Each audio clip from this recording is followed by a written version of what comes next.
인간의 지적 활동으로 발생하는 아이디어나 발명품, 제품의 브랜드, 그리고 영화나 음악과 같은 창작 작품을 뜻하는 지식재산. 이 지식재산은 국가나 기업 성장의 핵심 동력이자 미래의 자산으로 곧 우리의 경쟁력이 됩니다.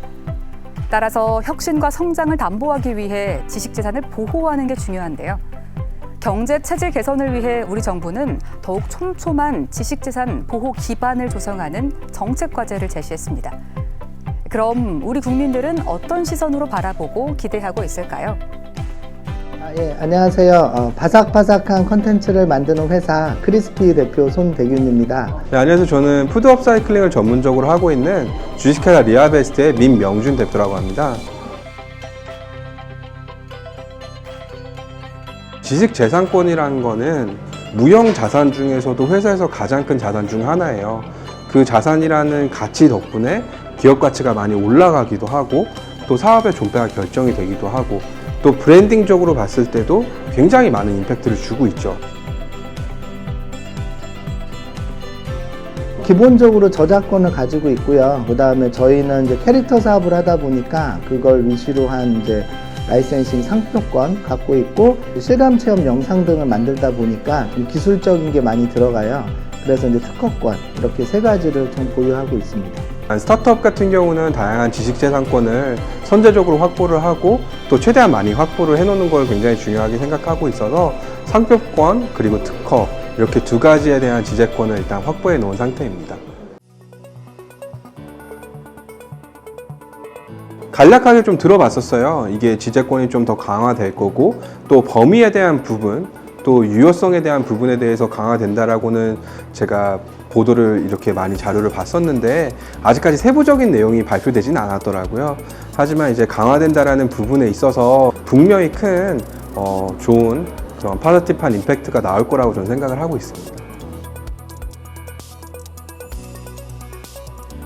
하나의 제도를 만들려면 선한 의도라 할지라도 분명히 어떤 반작용이 생길 수밖에는 없거든요. 그러니까 저작권을 강화한다 이제 풍선을 이렇게 좀 이렇게 압축시키다 보면 전체적으로 또 다른 데서 삐져나오게 돼 있어요.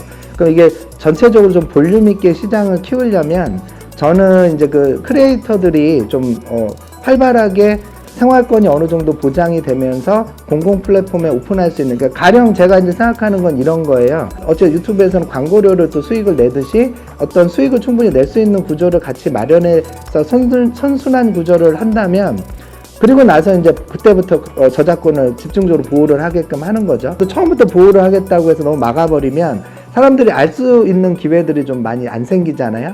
그래서 제가 봤을 때는 저작권을 보호하는 거는 좀 별도로 상용화 단계에서 보호하는 거는 강화를 하되 일반적인 단계에서는 일반인들이 좀 많이 볼 수 있게 오픈할 수 있는 구조를 만드는 게 좀 좋지 않을까 싶습니다. 특허라는 게 사실은 되게 좀 어려운 부분들이 있어요. 일단 출원을 하고 등록하는 과정까지 일반적으로 1년 이상의 시간이 들어가고 이게 특허뿐만 아니라 상표권도 동일하거든요. 그럼에 있어서 다양한 실효 분석을 하는 걸로 저는 알고 있어요. 다만 그 기간이 너무 길다.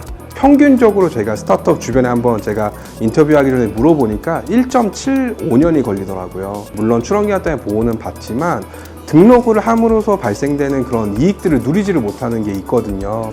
특히 거기에 있어서 초반에 특허나 디자인이라든지 상표권에 대해서 사전으로 이제 빅데이터를 통해서 필요한 부분들을 미리 선별을 하고 그 부분들에 대해서 먼저 특허를 등록을 진행할 수 있다라고 한다면 많은 도움이 될 것 같습니다. NFT라는 이제 그런 기술을 활용을 해서 저희가 만든 초기에 이런 디지털 자산들, 그러니까 예를 들어서 뭐 캐릭터 하나를 만들어서 어떤 파일을 만들었다고 쳐요. 그럼 이런 것들을 이제 어떤 블록체인 기술로 민팅이라는 과정을 이제 통해서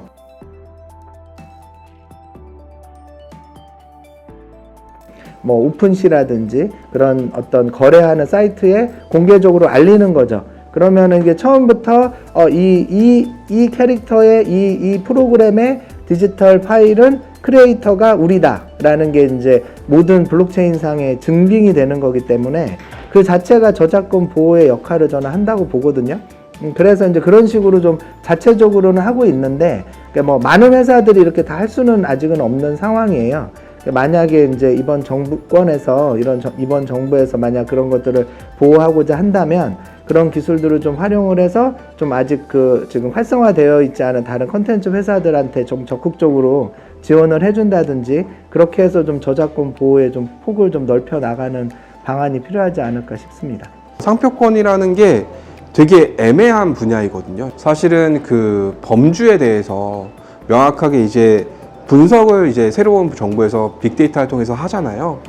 근데 그 분석을 하는 알고리즘을 좀 현황을 많이 반영해서 했으면 좋겠다.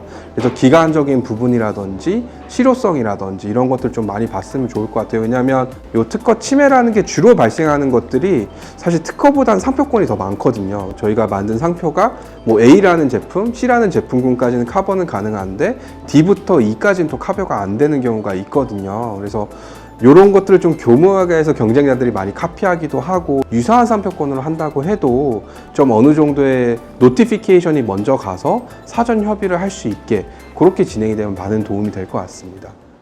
우리 정부는 지식재산의 보호를 위해 비밀 특허 제도 도입, 기술 탈취 방지 등 해외 지식재산 분쟁 지원 강화와 AI 빅데이터 기술을 활용한 특허 행정 혁신을 추진한다고 밝혔는데요. 앞서들은 국민의 바람처럼 앞으로 효과성을 넘어 효율성을 생각할 수 있는 제도로 그 영역을 확대하고 창작자들의 지속 가능한 활동을 지원해 줄 수 있는 보완적인 제도 마련도 필요해 보입니다. 앞으로 우리 정부가 현장에 살아있는 목소리를 반영해 보다 완성도 높은 제도로의 발전을 거듭할 수 있기를 기대합니다.